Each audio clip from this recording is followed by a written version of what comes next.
Roman Reigns ने कल summer slam को प्रमोट करते हुए कि भैया टिकट खरीद लो, तो उन्होंने ट्वीट डाला जिसके अंदर घुस गए हम भीख मांगने, है ना।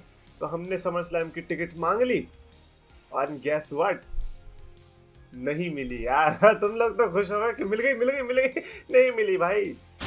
तो yes champions of the world में 3DX चेतन 27 मई को होने वाला था जेड्डा सऊदी अरेबिया में एक pay per view, king and queen of the ring. बड़ा लंबा नाम था पेपर व्यू का, बट बड़े लंबे नाम से हमें फर्क नहीं पड़ता, कारनामा अच्छा होना चाहिए। एंड ऐसा लग रहा है कि कारनामा अच्छा करने की कोशिश है, क्योंकि नाम में ऑलरेडी चेंज हो गया, नाइट ऑफ चैंपियंस रख दिया है। अब 27 मई को अब हमें नाइट ऑफ चैंपियंस देखने को मिलेगा at Saudi Arabia. And already लोगों के अंदर खौफ आ गया है, नहीं रोमन रेंस से रिलेटेड नहीं है, समवेयर रिलेटेड है, because Sami Zayn and Kevin Owens के लिए लोग अटकलें लगा रहे हैं कि मे बी वो पहले चैंपियनशिप हार जाएंगे, बिकॉज सैमी ज़ेन नहीं जा सकते सऊदी अरेबिया में।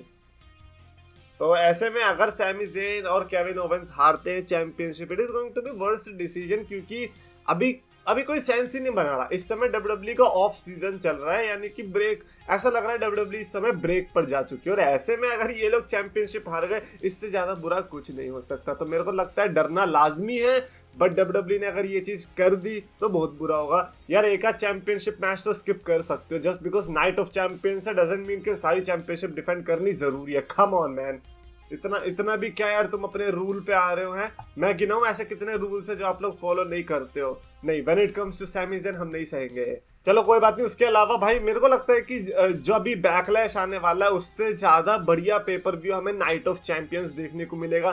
Backlash is kind of filler, but Night of Champions is going to be a main pay per view, specially considering कि वो सऊदी में हो रहा है। और अगर सऊदी में हो रहा है तो कुछ तो ये स्पेशल करने की कोशिश करेंगे। स्पेशल होगा या नहीं वो हम डिसाइड कर लेंगे वीडियो बाद में। उसके अलावा आई थिंक मेन जो टॉपिक चल रहा है इस समय वो सीएम पंक से रिगार्डिंग है। अब सीएम पंक एक ऐसा टॉपिक जो कि जब से मैं यूट्यूब पे आया हूँ तब से तो है ये, इनफैक्ट उसके पहले से यूट्यूब पे चल रहा है कि CM Punk is returning is returning is returning. और जब रिटर्न किया तो इतना गंदा रिटर्न किया, मतलब यार ये कोई रिटर्न होती है?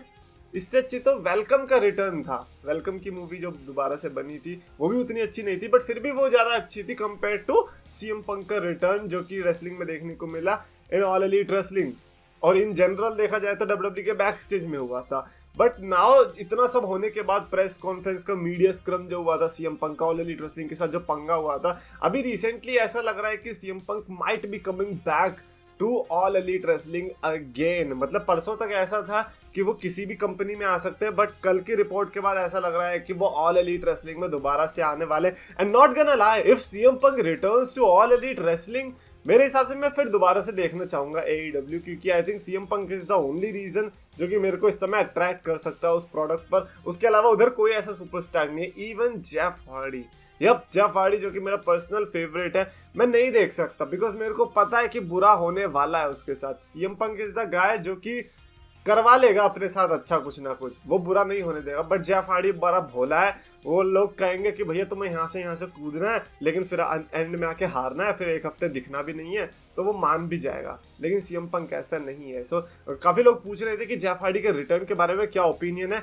मैंने क्लिप देखी, बस मेरे को इससे आगे कुछ नहीं जानना कि जेफ हार्डी का करियर कैसा जा रहा है, मेरे को कोई इंटरेस्ट नहीं है। If Jeff Hardy comes to WWE great, All Elite Wrestling में नो वे नो। ऊपर से मैट हार्डी के साथ आया बंदा bro, that is a dead and.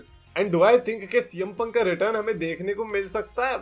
I think absolutely yes. और ऊपर से यार काफी लोग इस चीज पर बिलीव नहीं कर पाते कि यार सीएम पंक जैसा, यार सीएम पंक से भी बड़े बड़े बंदे आए हैं जिनका दिमाग सन की था, बैक स्टेज में वो अलग क्योटिक थे, लेकिन फिर भी वो बिजनेस में सरवाइव कर पाए।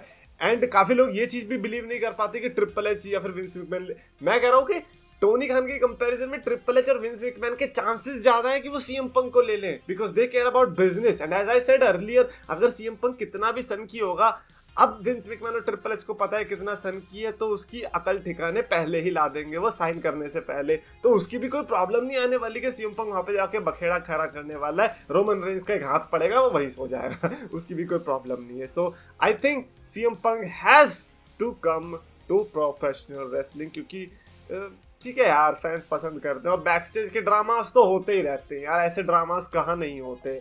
और ऊपर से मजा भी तो आता है फिर ऐसे ड्रामाज होते हैं। तो भाई ऑलरेडी रेसलिंग का कल सिर्फ जेफ हार्डी नहीं बल्कि ये कीथ ली और उनके फादर वाला भी फोटो जो है वायरल हो रहा था। यार कीथ ली के बालों को क्या हो गया, एक पूरे सफेद, इतनी जल्दी कोई बूढ़ा कैसे हो सकता है? अभी तो वो लिटरली जवान दिख रहा था, ऐसा लग रहा था कि he is the future, he is the future. भाई बंदा फ्यूचर से होके आ गया।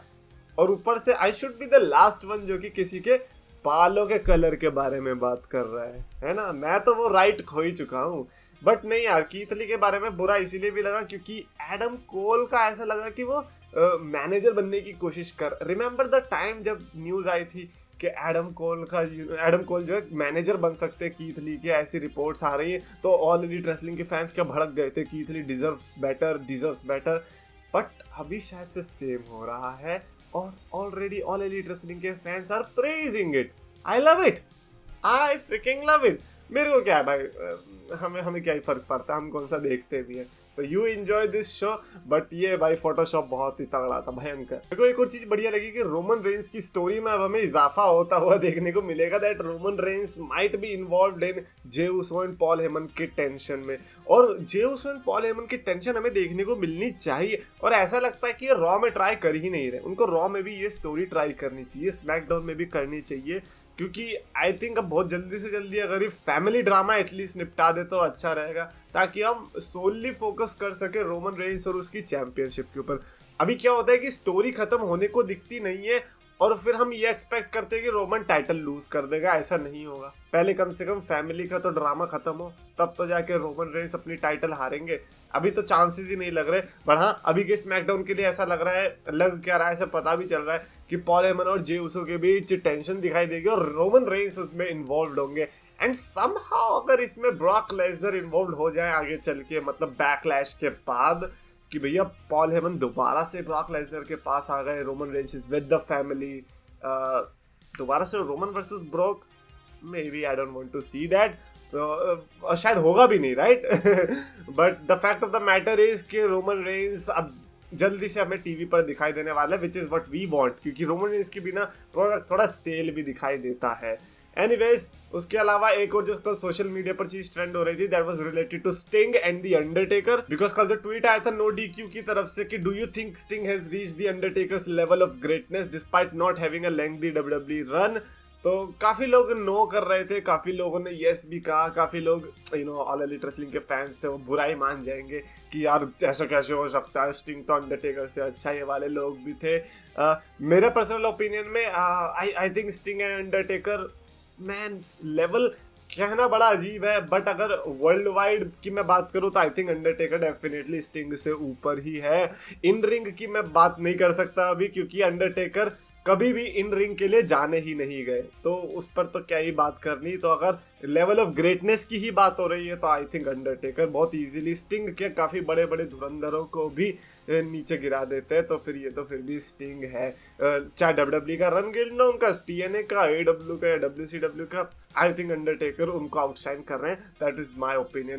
डेफिनेटली कमेंट्स में आप लिखकर बताना स्टिंग और अंडरटेकर में कौन लेवल ऑफ ग्रेटनेस के मामले में ऊपर है। आई एम अज्यूमिंग कि अंडरटेकर ऑप्शंस आने वाले, बट अगर स्टिंग आ रहा है देन कोई भाई बहुत तगड़ा वैलिड उसके ऊपर क्रिटिसिज्म होना चाहिए। कमेंट्स में लिखकर बताओ। अगर आपको वीडियो पसंद आए तो प्लीज लाइक करो, शेयर करो, चैनल को सब्सक्राइब करो।